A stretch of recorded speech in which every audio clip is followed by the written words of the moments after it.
Welcome friends. आप सभी का स्वागत है JavaScript tutorial basic to advance series में। आज हम देखने वाले हैं query selector all and query selector method in JavaScript. But ये मेथड सीखने से पहले मैं चाहता हूँ कि आपका कुछ सीएसएस का नॉलेज ब्रशअप हो जाए।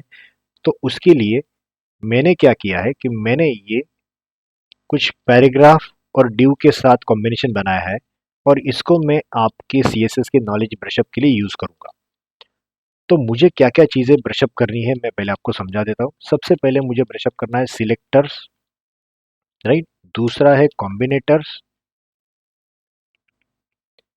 और तीसरा है एट्रिब्यूट सिलेक्टर। तो ये तीनों चीज़ें मुझे क्या करनी है, आपकी ब्रशअप करनी है। तो मैं ज़्यादा टाइम ना लेते हुए, मैं सीएसएस नहीं आपका ज़्यादा टाइम लूँगा।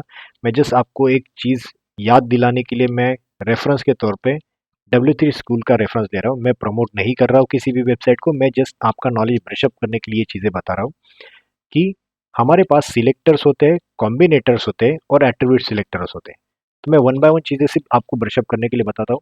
सिलेक्टर्स में से कैसे, मतलब अगर मुझे किसी टैग को, पर्टिकुलर टैग को कुछ स्टाइल्स असाइन करनी है तो मैं क्या करता हूँ, उस टैग का नाम देता हूँ, राइट? और उसके ऊपर जो भी सीएसएस अप्लाई करनी है वो लिख देता हूँ। जैसे मैंने ट्राई योरसेल्फ किया तो मैंने जैसे पी टैग को ये कलर रेड और अलाइन सेंटर किया, तो देखो जैसे मैंने किया तो ये सारे रेड हो गए, राइट? मैं इसको अगर चेंज कर दूं और इसको कर दूं ब्लू और इसको रन करूं तो देखो ब्लू हो गया।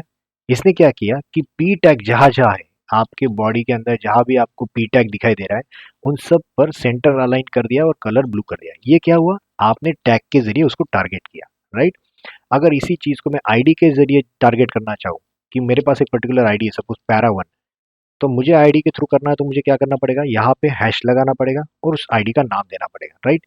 तो देखो जैसे मैंने किया तो सिर्फ और सिर्फ जिसके ऊपर ये आईडी लगा है उसी को इसने ये सीएसएस अप्लाई की, बाकी दोनों को नॉर्मल ही जो सीएसएस थी या जो भी उसकी डिफॉल्ट प्रॉपर्टीज थी वो असाइन हुई, राइट? इतना चीज समझ में आ रहा है?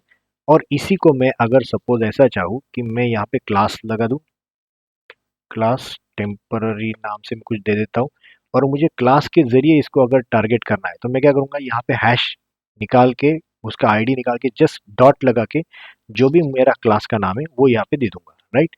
जैसे सेव करूँगा देखो जिसके ऊपर मैंने क्लास लगाया है उसी को ये जो सी एस एस मैंने अप्लाई की वो लगी, राइट?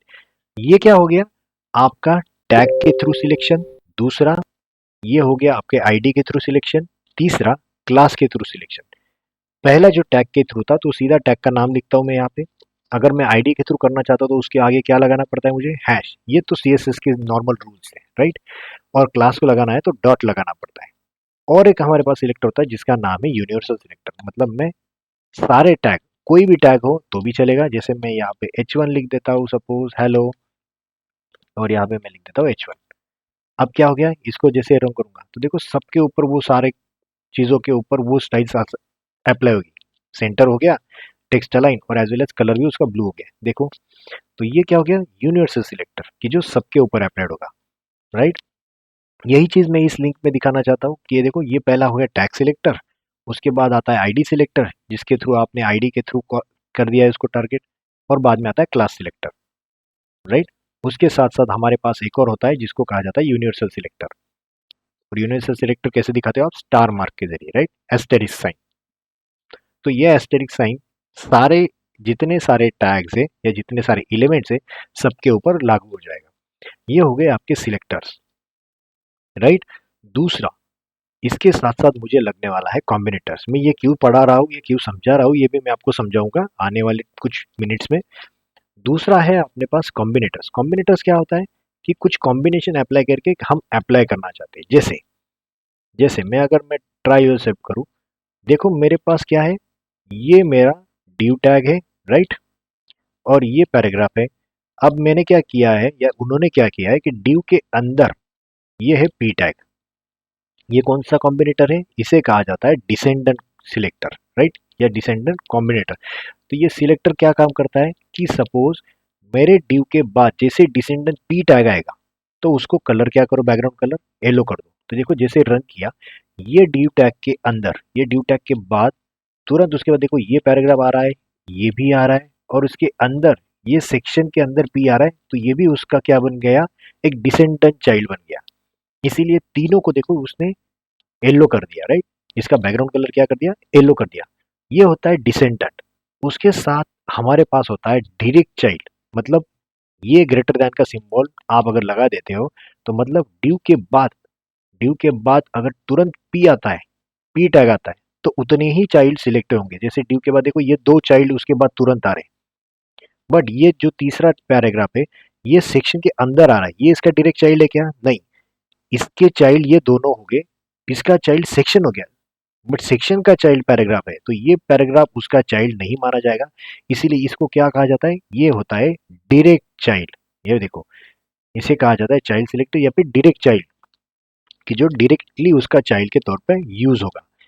और तीसरा सिलेक्टर है आपका एडजेसेंट। एडजेसेंट कैसे बोला जाता है, उसको लिखा जाता है प्लस साइन से, राइट। ड्यू के बाद जैसे ही प्लस साइन आएगा, मतलब क्या, ये ड्यू जैसे खत्म होगा, ये ड्यू टैग खत्म होगा, मैं वापस कह रहा हूँ, ड्यू टैग खत्म होने के बाद तुरंत जो आने वाला पी टैग है उसको कलर येलो लगाओ। तो ड्यू टैग के बाद आने वाला पी कौन सा है, ये पी है, फोर्थ नंबर वाला, पैराग्राफ 4 वाला। फिफ्थ वाला डायरेक्टली आता है क्या, नहीं। ड्यू के बाद तुरंत आने वाला सिर्फ एक ही पैराग्राफ टैग है, ये वाला, तो इसको ही उसने कर दिया। बट मैं अगर चाहता हूँ कि ड्यू टैग के बाद आने वाले सारे पैराग्राफ को करो, सारे पैराग्राफ को, तो वो क्या बन जाएगा, ये एडजेसेंट सिलेक्टर नहीं है, एडजेसेंट चाइल्ड नहीं बनेगा, ये क्या बनेगा, सिबलिंग्स, सिबलिंग्स सिलेक्टर। तो इसको देखो टिल्ड कर दिया, तो उसके बाद आने वाले सारे टैग्स को इसने टारगेट कर दिया। अब मैं क्या करता हूँ, इसके बाद यही चीज मैं वापस कॉपी पेस्ट कर देता हूँ। देखो ये कॉपी कर दिया और मैंने ये यहाँ पे रख दिया। यहाँ पे जैसे ये रखा तो देखो क्या हो रहा है, इसको मैंने रन कर दिया। अब इसने देखो किस किस को टारगेट किया, मैं इसको नाम लगे तो 6 कर देता हूँ और इसको 7 कर देता हूँ, और यहाँ पे लिख देता हूँ नॉट इन टी। ओके देखो, रिफ्रेश किया, इसके तुरंत कौन से चाइल्ड हो गए, सिबलिंग्स। सिबलिंग्स कौन से हो गए, सिबलिंग्स मतलब ड्यू टैग जैसे ही खत्म हुआ उसके बाद आने वाले सिबलिंग्स, तो इसके बन गई ये 3 सिबलिंग्स। सेक्शन के अंदर वाला आने वाला पैराग्राफ सिबलिंग है क्या, नहीं। इसका सिबलिंग सेक्शन है, ना कि इसके अंदर आने वाला पैराग्राफ। तो ये है आपका सिबलिंग्स। बट एडजेसेंट के बारे में जो मैंने आपको पहले बताया, ये प्लस कर दूं तो प्लस करने के बाद वही सीनियर ड्यू जैसे खत्म हुआ उसके बाद आने वाला एक ही पैराग्राफ, वही उसका एडजेसेंट चाइल्ड है। एडजेसेंट का मतलब उसको लगकर आने वाला, और सिबलिंग का मतलब उसको लगकर आने वाले सारे चाइल्ड। तो ये डिफरेंस है आपका कॉम्बिनेटर के साथ। एक बार ये गो थ्रू कर लेना, मे बी आपको ये चीज अभी नहीं समझ में आ रही होगी, बट मैं चाहता हूँ कि ये वेबसाइट पे या किसी भी वेबसाइट पे जहाँ से आपको ये सिलेक्टर्स के बारे में इन्फॉर्मेशन मिले वो देख लीजिए। मैं किसी भी वेबसाइट को प्रमोट नहीं कर रहा हूँ, मैं वापस एक बार कह रहा हूँ, जस्ट मैं आपके समझने के लिए यहाँ से मैंने एक रेफरेंस उठाया है। तीसरा है आपके एट्रीब्यूट सिलेक्टर। एट्रीब्यूट सिलेक्टर मतलब कैसे, कि सपोज मेरे पास ये एंकर टैग्स है, राइट, ये 3 एंकर टैग्स है, और मैं चाहता हूँ ये एंकर टैग में टारगेट नाम से कोई एट्रीब्यूट है क्या। तो देखो पहले वाले एट्रीब्यूट में, एंकर टैग में कोई टारगेट एट्रीब्यूट नहीं है, बट ये दो आने वाले दो नेक्स्ट वाले जो है इनमें ये टारगेट एट्रीब्यूट है, राइट। तो जिसके अंदर टारगेट है उसको उसने येलो कर दिया, देखो ये दोनों येलो हो गए, राइट। बैकग्राउंड इसका क्या हो गया, येलो हो गया। अब अगर मैं लिख दूं स्पेसिफिकली कि जिसका टारगेट स्पेसिफिकली अंडरस्कोर ब्लैंक है, मैंने क्या कर दिया, टारगेट तो है ही एट्रीब्यूट, बट उसकी वैल्यू जिसकी अंडरस्कोर ब्लैंक है उसी को करो। तो देखो क्या हो गया, ये तीनों में से किसके टारगेट की वैल्यू ब्लैंक है, सिर्फ इसकी। टारगेट नीचे वाले की क्या है, टॉप, तो ये टारगेट होगा क्या, नहीं। इसका टारगेट सिर्फ वही होगा जिसकी टारगेट की वैल्यू है ब्लैंक। इस तरीके से आप किसी पर्टिकुलर एट्रीब्यूट की वैल्यू से भी उसको एट्रीब्यूट सिलेक्टर कर सकते हो। तो मतलब पहला तो आपने नॉर्मल एट्रीब्यूट का नाम देकर किया या फिर उसकी वैल्यू देकर की। इसके साथ साथ आपको बहुत सारे टाइप्स मिल जाएंगे, ये टिल्ड वाला, मतलब उसके अंदर आने कंटेनिंग वो स्पेसिफिक वर्ड है या नहीं है, ये इसके बाद जिसकी एग्जैक्टली वैल्यू उसके साथ मैच कर रही है, राइट। तो ये कॉम्बिनेशंस आप एक बार ट्राई कीजिए। मेरा ये कहना है कि आप एक बार जस्ट सीएसएस की कॉम्बिनेटर्स या जो भी एट्रीब्यूट सिलेक्टर्स है उनको एक बार ट्राई आउट कीजिए, मतलब आने वाले आपके ये जावास्क्रिप्ट के वीडियो में आपको वो चीज़ इजीली समझ में आ जाएगी। तो let's move to our topic. तो ये मैंने आपके लिए बनाया हुआ पैराग्राफ वो था। अब मैं क्या करता हूँ, ये स्क्रिप्ट उठाकर नीचे डाल देता हूँ, राइट। जो कि मैंने पहले भी बताया था कि हमें लोड करने के लिए टाइम लगेगा, इसीलिए मैंने डिफर के जगह पे ये स्क्रिप्ट इस तरीके से यूज़ की, राइट। तो मैंने फॉर्मेट कर दिया, आ गया। ओके, ये हमारा लास्ट एग्जाम्पल का कोड था, राइट। तो यही कोड हम कंटिन्यू करेंगे for query selector all and query selector. अब क्वेरी सिलेक्टर ऑल और क्वेरी सिलेक्टर कैसे यूज करना है और क्यों यूज करना है, उसके पहले मैं जस्ट आपको एक रेफरेंस के लिए बताता हूँ कि हमने क्या क्या मेथड देखी थी इसके पहले। गेट एलिमेंट बाय आईडी, ये एक मेथड देखी। उसके साथ साथ हमने देखा gate elements by class name, और उसके साथ साथ एक और मेथड देखी थी gate elements by tag name.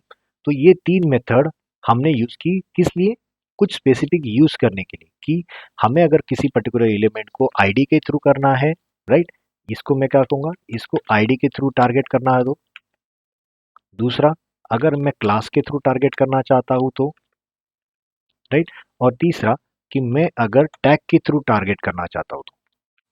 But क्या हो रहा है कि मुझे ये तीनों मेथड याद रखनी पड़ती है कि अगर मुझे स्पेसिफिक ऐसा करना है तो ये मेथड चलेगी, दूसरा ऐसा करना है तरीका तो यह मेथड चलेगी। बट ऐसा हो सकता है क्या कि मैं एक ही मेथड के थ्रू ये तीनों का इस्तेमाल करूं, राइट। तो ये तीनों का इस्तेमाल हम एक ही मेथड के थ्रू कैसे करेंगे, तो हमारे पास एक ऑप्शन दिया जावास्क्रिप्ट ने जिसका नाम है क्वेरी सिलेक्टर, और दूसरा है क्वेरी सिलेक्टर ऑल। तो ये कैसे यूज होता है, ये कैसे यूज होता है, जब सपोज आपको एक पर्टिकुलर एलिमेंट ही टारगेट करना हो। मैं वापस कह रहा हूं, जब आपको सिर्फ पर्टिकुलर एक ही एलिमेंट टारगेट करना हो तो आप यूज कीजिए क्वेरी सिलेक्टर। बट जब आपको मल्टीपल एलिमेंट टारगेट करने हो तो आप यूज कीजिए क्वेरी सिलेक्टर ऑल। ये कैसे, जैसे सपोज मैं चाहता हूं कि मुझे एक ही एलिमेंट टारगेट करना है, ये H1, राइट, जिसकी आईडी ये है, राइट। मैं तीनों तरीके से आपको बताऊंगा कि मुझे H1 को टारगेट कैसे करना है। ऐसा एलिमेंट मैं देता हूं जिसको आईडी भी है, क्लास भी है और टैग भी है, राइट। ये देखो इसमें तीनों तरीके हैं। H1 एक टैग बन गया, आईडी हेडिंग आईडी हो गया, क्लास ये हो गया, दोनों में से कोई भी आप यूज कर सकते हो, राइट। तो मैंने क्या किया, एक एलिमेंट लिया H1 एलिमेंट, मैं इसको 1 दे देता हूँ। इसको क्या करता हूँ, डॉक्यूमेंट डॉट, इस अब मैं टाइप चेंज कर रहा हूँ, मेथड का नाम चेंज कर रहा हूँ, जिसमें क्या कर रहा हूँ, H1 टैग के थ्रू मुझे करना है। टैग के थ्रू करना है तो आप क्या करते हो, नॉर्मल सिलेक्टर में सीधा टैग का नाम देते हो, सीएसएस में भी वैसा ही करते हो। इसीलिए मैंने आपको एक ब्रशअप के लिए बताया कि अगर मुझे टारगेट करना है टैग के थ्रू तो मैं सीधा टैग का नाम दे दूंगा और इसको मैं कंसोल लॉक कर दूंगा। H1 एलिमेंट देखो, इसने वो एलिमेंट लेकर आया, राइट। मैं वापस सेव करता हूँ। ओके, इसको मैंने वापस रिफ्रेश किया सपोज, तो इसने वो एलिमेंट लेके आया, राइट। इसी को मैं अगर टारगेट करना चाहूँ, सपोज मैं, ये क्या कहता है कि ये टारगेट कर रहा है, targeting using tag name, right. अब मैं क्या करता हूं, टारगेटिंग यूजिंग आईडी, और तीसरा तरीका मेरा क्या था, targeting using class name, right, class name. अब एक एक्स्ट्रा हो गया, ठीक ठीक है। मैंने टारगेट करके दिखाया आपको टैग के जरिए, यूजिंग कौन सी मेथड, क्वेरी सिलेक्टर। अगर वही चीज मुझे टारगेट करनी है, टारगेट करनी है यूजिंग आईडी, तो मैं क्या करूंगा, H1 एलिमेंट 1 की जगह पे इसको 2 कर देता हूँ, राइट। वेरिएबल का नाम जस्ट चेंज किया। अब मैंने जैसे आपको सीएसएस में बताया था, अगर आईडी से टारगेट करना है तो आपको आईडी कैसे लिखनी पड़ती है, हैश के थ्रू, राइट। जो सीएसएस में कर रहे हो उसी तरीके से, इसके आईडी का नाम क्या है, हेडिंग आईडी। मैं कॉपी कर रहा हूँ हेडिंग आईडी और यहाँ पे हैश के बाद लिख देता हूँ। देखो, दोनों में आंसर सेम आ रहा है, देख लो, मैंने सेव किया तो दोनों का आंसर सेम आ रहा है। मतलब मैं टारगेट H1 टैग के थ्रू करूँ तो भी वही एलिमेंट, मैं आईडी के करना चाहूँ तो हैश लगा दूंगा और आईडी का नाम लिख दूंगा, वो भी चलेगा। अब तीसरा तरीका क्लास नेम के जरिए, राइट। अब मैं क्लास नेम के जरिए अगर करना चाहूँ तो मैं देखो, इसके ऊपर क्या करूंगा, इसके ऊपर ये क्लास लगी सपोज क्लास 1, हेडिंग क्लास 1। अब मैं क्या करूंगा, क्वेरी सिलेक्टर लिखूंगा, और क्लास लिखने के लिए हमें क्या करना पड़ता है, सीएसएस में भी डॉट यूज करना पड़ता है। तो डॉट लगा के मैंने सिर्फ वो क्लास का नाम लिख दिया और इसको मैंने वापस कंसोल लॉक कर दिया। राइट। वेरिएबल का नाम मैंने कुछ भी लिया चलेगा। अब देखिए तीनों के थ्रू मैंने टारगेट किया, सेम एलिमेंट आ रहा है, राइट, सेम एलिमेंट मुझे मिल रहा है। तो मतलब मैं जो काम ये तीन मेथड से कर रहा था इनिशियली, वो उनका रिप्लेसमेंट मुझे इजीली मिल गया query selector, right. But but आपको अगर याद है ठीक से, आईडी हमेशा एक एलिमेंट देता था, gate element by ID method, और ये दोनों मेथड आपका एचटीएमएल कलेक्शन देती थी, राइट। मतलब मुझे एक ही अगर टारगेट करना था तो भी मैं अगर ये मेथड यूज करता था तो एक एचटीएमएल का कलेक्शन मिलता था। यहाँ पर वो चीज डिफरेंस कर दिया है। अगर सिंगल एलिमेंट करना हो तो क्वेरी सिलेक्टर यूज करो, और इसी को अगर मैं कॉपी कर देता हूँ और मैं इसी को जस्ट क्वेरी सिलेक्टर, यहाँ पे मैं नाम लगे तो दे देता हूँ ये 4 5, मैंने कॉपी किया है बाकी कुछ नहीं किया है। अब क्वेरी सिलेक्टर के जगह पे मैं यूज कर रहा हूँ क्वेरी सिलेक्टर ऑल मेथड। क्या डिफरेंस हो जाएगा, क्या डिफरेंस होगा आप बताइए।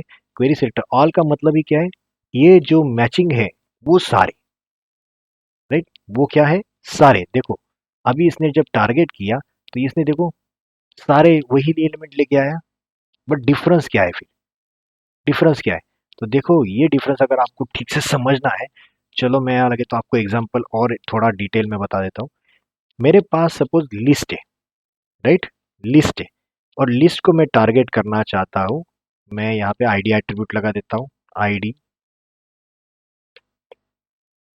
लिस्ट वन, राइट, इसको मैंने क्या नाम दिया, लिस्ट वन। अब सेम तरीके का आईडी मैं यहाँ पे यूज करता हूँ, सपोज 2, और ये बन गया 3। मतलब समझ पा रहे हो। अब मैंने क्या किया कि तीनों लिस्ट के ऊपर सेपरेट आईडी डाल दिया और सेपरेट क्लास भी है उनके ऊपर। अब मैं क्या चाहता हूँ कि इसी को मैं रिप्लेस करना चाहता हूँ। इसको दे दूंगा मैं एल आई, राइट, इसके ऊपर मैं दे दूंगा लिस्ट वन, और इसके ऊपर क्लास क्या था लगा हुआ, ये list suppose class one, list class one, right. अब लिस्ट क्लास वन मैं इसके ऊपर भी डाल देता हूँ क्लास थ्री, थ्री, ओके। तीनों के ऊपर सेम क्लास भी है और डिफरेंट क्लासेस भी एडेड है। अब मैं जैसे ही देखो रिफ्रेश करता हूँ, नीचे वाले क्वेरी सिलेक्टर में अभी फिलहाल आपके लिए कमेंट कर देता हूँ, नहीं चाहिए मुझे, पहले समझने के लिए ये दिखा देता हूँ। तो देखो जैसे मैंने किया रिफ्रेश, तो इसने क्या दिया, तीनों आपके लिस्ट आइटम दे दिए, राइट, तीनों लिस्ट आइटम दे दिए। कि उसने पहले आपको टारगेट करवा के कौन से आइटम मिली ये देखिए। इसको अगर नीचे थोड़ा स्क्रॉल करोगे तो इसमें आपको वैल्यू मिल जाएगी। आपको टेक्स्ट कंटेंट दिख रहा है जावास्क्रिप्ट, मतलब पहले वाला किसको टारगेट कर रहा है, जावास्क्रिप्ट को। दूसरा वाला किसको कर रहा है, जावास्क्रिप्ट को। तीसरा वाला किसको कर रहा है, वो भी कर रहा है जावास्क्रिप्ट को। तो क्या डिफरेंस हो गया, सब तो जावास्क्रिप्ट को कर रहे हैं, बट मैं अगर देखूं मेरे कोड के हिसाब से, तो लिस्ट वन ये जो टारगेट किया हुआ है, ये देखो यहाँ पर list one, right. But list अगर क्लास वन के थ्रू करो, क्लास वन, हाँ, मैं देखो ये अगर ये और ये वाला मैच करो, तो ये तो तीनों में मौजूद है, एल आई टैग सब में है और क्लास तो सब में है, तो इसने सब क्यों नहीं दिखाए। तो यही प्रॉब्लम है कि जब क्वेरी सिलेक्टर यूज करोगे तो सबसे पहला जो मैच मिलेगा, सबसे पहला जो मैच मिलेगा सिर्फ उसी को लेके आएगा। मतलब अगर वो एल आई से ढूंढना चालू करे टैग्स के जरिए, तो सबसे पहले ये टैग, तीन टैग में से, तीनों टैग में से सबसे पहला कौन सा मिल रहा है उसको, सबसे पहला मिल रहा है ये, इसीलिए यही उसको आउटपुट में आएगा। दूसरी बार अगर मैं आईडी से करूँ तो आईडी तो स्पेसिफिक है पूरे पेज में, तो यही ला रहा है। बट जब तीसरी बार मैं क्लास के थ्रू कर रहा हूँ, क्लास तो सबके ऊपर अप्लाइड है, तो इसने सबका क्यों नहीं दिया, क्योंकि क्वेरी सिलेक्टर हमेशा फर्स्ट ऑकरेंस पे, मतलब जो सबसे पहले मिलेगा उसी का आउटपुट एज ए रिस्पॉन्स में देगा।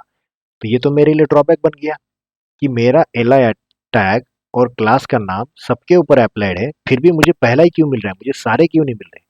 तो इसके लिए हमारे पास ऑप्शन मिला था क्या, क्वेरी सिलेक्टर ऑल। तो मैं ये देखो इसको मैं अभी आपको करवाता हूँ using targeting using ID selector. ID तो चलो एक नॉर्मल तरीका है कि सबका कॉमन रहेगा। मैं आपको क्लास का एग्जांपल दिखाता हूँ, टारगेटिंग यूजिंग क्लास। अब मैं क्या करता हूँ, कॉन्स्ट लिस्ट, लिस्ट एलिमेंट। मैं आपको इसीलिए समझा रहा हूँ क्योंकि ये चीज़ डिफरेंस तभी जानोगे कि एक आपके सेम क्लासेस का या सेम टैग के बहुत सारे एलिमेंट हो। देखो मैंने वही चीज़ आपकी कॉपी पेस्ट की है। देखो आपको अगर दिखाओ, यही क्लास जो आपको ये दिख रहा है ना, ये लाइन, यही क्लास में यूज़ कर रहा हूँ, कॉपी, और इसको यहाँ पे लिख रहा हूँ, राइट। अब देखना दोनों में डिफरेंस क्या है, कंसोल डॉट लॉग, और इसमें आ रहा है एल आई एलिमेंट, राइट। मैं बाकी आपको कंफ्यूजन ना हो इसलिए कमेंट कर देता हूँ फिलहाल। सेव। अब देखना, पहले जब मैंने टारगेट किया तो उसमें सिर्फ और सिर्फ ये क्या ला रहा था, ये ला रहा था जावास्क्रिप्ट वाला एल आई, राइट। क्यों? क्योंकि वो क्लास अप्लाइड जिस जिस लिस्ट पर है उन सब के ऊपर ये क्लास मौजूद होने के बावजूद भी उसने पहला क्यों लाया, क्योंकि वो फर्स्ट ऑकरेंस ही लाता है। ये हमेशा क्या रिटर्न करेगा, मैं यहाँ पे लिख देता हूँ, it always returns the first occurrence of the element which having this class, right। Okay, तो ये क्या हो गया, ओके, ये हमेशा क्या करेगा, सबसे पहला एलिमेंट जिसके ऊपर ये क्लास लगा होगा। बट जब क्वेरी सिलेक्टर ऑल आएगा, क्वेरी सिलेक्टर ऑल का मतलब क्या, सब एलिमेंट, सब जिसके जिसके ऊपर ये क्लास लगा है वो सारे एलिमेंट लेके आओ। तो देखो उसने कितने लाए, तीन लाए, तीन एलिमेंट जिसके ऊपर वो क्लासेस है। मतलब सीनियर समझ में आ रहा है आपको कि जब आप टारगेट करना चाहो स्पेसिफिक एलिमेंट, तो आपको पता है कि ये एक अकेला एलिमेंट है जिसको मैं टारगेट करना चाहता हूँ, तो आप यूज कर लो क्वेरी सिलेक्टर, राइट। बट उसी के नाम के अगर मल्टीपल है या उसी की तरह क्लासेस बहुत सारे हैं अप्लाइड इसी एलिमेंट पे, तो आपको यूज करना है तब क्वेरी सिलेक्टर ऑल। मतलब उसके जरिए आपको सारे एलिमेंट मिलेंगे और उसमें से आपको जो पर्टिकुलर चाहिए वो एलिमेंट। अब मैं यहाँ पे देखो जो इंडाइसेस के थ्रू करूंगा, सेव करूंगा, तो देखो दोनों सेम आ रहे हैं। अगर मैं सेव करूं, ये देखो ये भी दे रहा है जावास्क्रिप्ट, क्लिक क्यों नहीं हो रहा है, ठीक है, ये भी दे रहा है जावास्क्रिप्ट और ये भी दे रहा है जावास्क्रिप्ट। मतलब आप इंडाइसेस के थ्रू तब कर सकते हो। डिफरेंस समझ में आ रहा है आपको कि आप क्वेरी सिलेक्टर और क्वेरी सिलेक्टर और कब कब यूज करोगे। सबसे पहली बात, क्वेरी सिलेक्टर और क्वेरी सिलेक्टर और ये तीनों का रिप्लेसमेंट है, तीनों को आप रिप्लेस कर सकते हो यूजिंग एक ही मेथड क्वेरी सिलेक्टर, राइट। ये क्वेरी सिलेक्टर ऑल, उसमें भी डिफरेंस कैसे कि अगर क्वेरी सिलेक्टर एक ही एलिमेंट चाहिए तो क्वेरी सिलेक्टर यूज करो, अगर आपको पता है कि मल्टीपल एलिमेंट आ सकते हैं तो आप कौन सी मेथड यूज करोगे, क्वेरी सिलेक्टर ऑल। बट जब क्वेरी सिलेक्टर ऑल आओगे तब आपको इंडाइसेस के थ्रू उस एलिमेंट को एक्सेस करना है। क्वेरी सिलेक्टर में इंडाइसेस की जरूरत पड़ी क्या, नहीं, वो नॉर्मली एक ही एलिमेंट लाता है तो उसको इंडाइसेस की जरूरत नहीं पड़ेगी। तो ये दोनों का डिफरेंस है। अब और डिफरेंस क्या है कि जो मैंने आपको बताया कि सपोज मेरे पास ऐसा एक एलिमेंट है, राइट, ऐसा एक एलिमेंट है कि एक यूएल है या एल आई भी आप यूज करो, ठीक है। आप क्लास के जरिए नहीं करना चाहते बट आईडी के थ्रू कर सकते हो। जो सीएसएस मैंने आपको अभी बताया वो भी यूज कर सकते हो आप, टारगेटिंग यूजिंग सीएसएस, राइट। कैसे, const L I element one या टू, जिसको आप बोलोगे डॉक्यूमेंट डॉट क्वेरी सिलेक्टर, दोनों में बता देता हूँ क्वेरी सिलेक्टर। और इसको मैं चाहता हूँ कि ऐसा एल आई एलिमेंट दो, मैं क्या दे रहा हूँ, ऐसा एल आई एलिमेंट दो जिसके ऊपर आईडी एट्रीब्यूट, आईडी एट्रीब्यूट की वैल्यू है, क्या वैल्यू है उसकी ID attribute, list one, suppose list one वाला आईडी मुझे चाहिए, राइट। और ये ब्रैकेट कंप्लीट करना है इस तरीके से, राइट। और इसका मैं करता हूँ कंसोल लॉग। समझ पा रहे हो कि आप क्वेरी सिलेक्टर के अंदर सीएसएस की तरह भी चीजें टारगेट कर सकते हो। मतलब एल आई है, ये मैंने कहाँ दिखाया था आपको, ये मैंने अभी आपको दिखाया था, राइट। यहाँ पे देखो एट्रीब्यूट सिलेक्टर में, एट्रीब्यूट सिलेक्टर में आप क्या करते थे, ऐसा टारगेट करो ये एलिमेंट जिसका नाम एंकर ये एल आई है, जिसके अंदर एट्रीब्यूट का नाम आईडी है और जिसकी वैल्यू ये है। तो वही मैंने किया, देखो एल आई, उसके टैग का नाम, जो एट्रीब्यूट आप देना चाहते हो उसको टारगेट करो और उसकी वैल्यू, राइट। तो ये देगा आपका क्वेरी सिलेक्टर। अब ये स्पेसिफिक एलिमेंट हो गया, राइट। मैंने स्पेसिफिकली टारगेट किया, वही एलिमेंट आपको मैं मिल रहा है यहाँ पे देखो, सबका आंसर सेम है। देखो अगर आप देखोगे तो देखो जावास्क्रिप्ट, जावास्क्रिप्ट तीनों का आंसर सेम है। क्यों? आपने क्लास के थ्रू किया तो भी चलेगा, क्वेरी सिलेक्टर ऑल के थ्रू किया तो भी चलेगा, और क्वेरी सिलेक्टर स्पेसिफिकली टारगेट किया एट्रीब्यूट के थ्रू। अब अब अगर मैं ऐसा करूं, इसको मैं कॉपी करता हूं और यहाँ पे एलिमेंट 3 कर देता हूँ। मैं आपको जस्ट वेरिएशन दिखा रहा हूँ कि आप कैसे कैसे कर सकते हो। आप लगे तो अपने हिसाब से भी इसको एक बार ट्राई आउट करना। अब मैंने क्या किया, एल आई किया, बट जिसके ऊपर सिर्फ आईडी एट्रीब्यूट है। ये मैंने कहा बताया था, ये कॉम्बिनेटर्स देखो, राइट। ये मैंने क्या बताया, एक एंकर टैग है जिसके ऊपर टारगेट एट्रीब्यूट है। ऐसा करो तो उसने दोनों को कर दिया था देखो टारगेट। बट मैंने जो बताया क्वेरी सिलेक्टर क्या करेगा, हमेशा फर्स्ट ऑकरेंस। तो फर्स्ट ऑकरेंस क्या मिला था, जिसके ऊपर आईडी है, आईडी तो तीनों के ऊपर है, list one list two list three, ID तो सबके ऊपर है, तो तीनों को टारगेट करना चाहिए था, बट उसने टारगेट किसको किया, सिर्फ फर्स्ट ऑकरेंस को। तो फर्स्ट ऑकरेंस कौन सा था, जावा स्क्रिप्ट, राइट, करेक्ट। अगर मैं चाहता हूं कि नहीं मुझे तो सारे चाहिए, तो मुझे क्या करना पड़ेगा, करेक्ट, आपने सही पहचाना, क्वेरी सिलेक्टर क्या करोगे, सिर्फ ऑल कर दोगे। करेक्ट, क्वेरी सिलेक्टर ऑल करने से क्या हो गया, उसको पता चल गया कि भाई मुझे एक एलिमेंट नहीं चाहिए, ऐसे जितने सारे एलिमेंट है वो सारे लेके आओ। तो देखो उसने सारे एलिमेंट लेके आया, L I list one, L I list two, L I list three, right. तो तीनों एलिमेंट लाया। तो आपको अभी समझ में आ गया कि हमें टारगेट करना कैसे। अगर पर्टिकुलर एलिमेंट चाहते हो फर्स्ट ऑकरेंस वाला, तो हमेशा ऐसा यूज करो क्वेरी सिलेक्टर मेथड। मल्टीपल चाहते हो तो क्वेरी सिलेक्टर ऑल कर लो। तो ये है आपका वन एंड द सेम तरीका कि आप तीनों का रिप्लेसमेंट कर सकते हो। एज वेल एज ये तीनों में एक ड्रॉबैक था या लिमिटेशन थी, जिसको कहा जाता कि आप इस तरीके से नहीं यूज कर सकते थे, राइट, कि आपको एट्रीब्यूट के बेस पे फाइंड आउट करना है, या फिर उसके कुछ अलग भी कॉम्बिनेशन है, जैसे कि मैंने आपको यहाँ पे दिखाए थे। देखो कि एट्रीब्यूट सिलेक्टर में बहुत सारे, कि जिसकी स्टार्टिंग वैल्यू ये है, एंडिंग वैल्यू ये है, राइट, ये एंडिंग वैल्यू है, ये सॉरी ये स्टार्ट वैल्यू है, और ये डॉलर मतलब एंडिंग जिससे ये वैल्यू है। तो इसको ये कॉम्बिनेशन आपके normal gate element by ID, gate elements by class name, gate elements bye target tag name, इसमें नहीं था। तो ये आपको एक्स्ट्रा एडवांटेज मिला, किसमें, आपको मिला ये एडवांटेज क्वेरी सिलेक्टर में और क्वेरी सिलेक्टर ऑल में। अब अब ये हो गया आज का पूरा वीडियो, बट इसके ऊपर एक क्वेश्चन मैं आपको जस्ट बताता हूँ। एज अ इंटरव्यूअर आपको क्या पूछ सकते हैं। आपने ये सब तो बता दिया, चलो इंटरव्यूअर को, इंटरव्यू भी इम्प्रेस हो गया आपसे, बट इसको एक जस्ट सवाल है कि अगर मैं gate elements by class name करूँ या get elements by tag name करूँ, तो मुझे एचटीएमएल का कलेक्शन मिलता था, राइट। याद है आपको, लास्ट वीडियो में मैंने बताया था ये रिटर्न क्या करता है, एचटीएमएल का कलेक्शन रिटर्न करता है। बट जब मैं क्वेरी सिलेक्टर यूज करूँ तो मुझे नोड का लिस्ट मिलता है, नोड लिस्ट। देखो यहाँ पे एचटीएमएल कलेक्शन है क्या, नहीं, यहाँ पे नोड लिस्ट। तो आप बोलोगे कि एचटीएमएल कलेक्शन एक वन टाइप ऑफ एरे की तरह था, एरे नहीं था लेकिन वन टाइप ऑफ एरे की तरह था। तो नोड लिस्ट क्या है, नोड लिस्ट भी एक एरे की तरह है, बट एरे है क्या, नहीं। तो दोनों में डिफरेंस क्या रहा, दोनों में डिफरेंस ये है कि जब आप एचटीएमएल एलिमेंट या एचटीएमएल कलेक्शन यूज करते हो तो उसके पास खुद की स्पेसिफिक मेथड्स होती हैं, उतनी ही मेथड्स आप यूज कर सकते हो। अगर आप नोड लिस्ट में जाओगे तो नोड लिस्ट में उसके पास खुद की और मेथड्स होती है, जैसे दिखाता हूँ मैं आपको। देखो ये है डॉट करके, राइट। डॉट करने के बाद देखो आपको उसके बाद बहुत सारी मेथड मिलती है, जैसे फॉर ईच, ये अगर मैं क्वेरी सिलेक्टर ऑल करूँ, ये चलो यहाँ पे स्पेसिफिक एलिमेंट के बाद देखो फॉर ईच मेथड मिलती है, आइटम मेथड मिलती है, लेंथ मेथड मिलती है, एंट्रीज मेथड मिलती है, मतलब एक इटरेटर ऑब्जेक्ट रिटर्न करता है। तो ये तरीके की सारी मेथड्स आपको मिलेगी, राइट, ये सारी तरीके की मेथड्स आपको मिलेगी।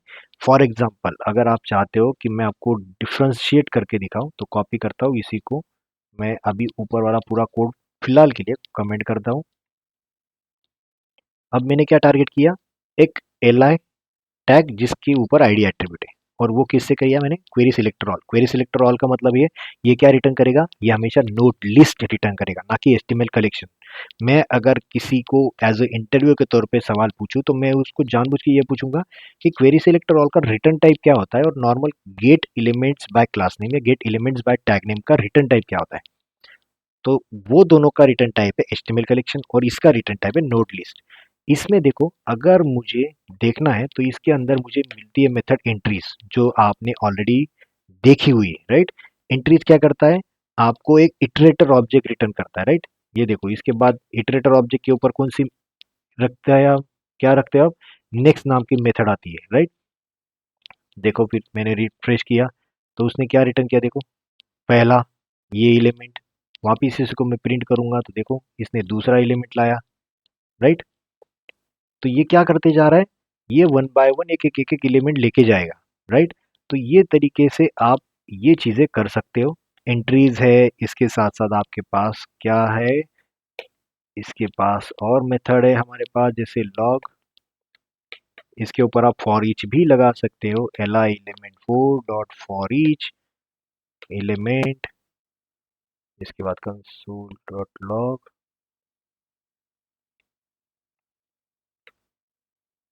इसके बाद एरे ब्रैकेट कंप्लीट, ये कंप्लीट।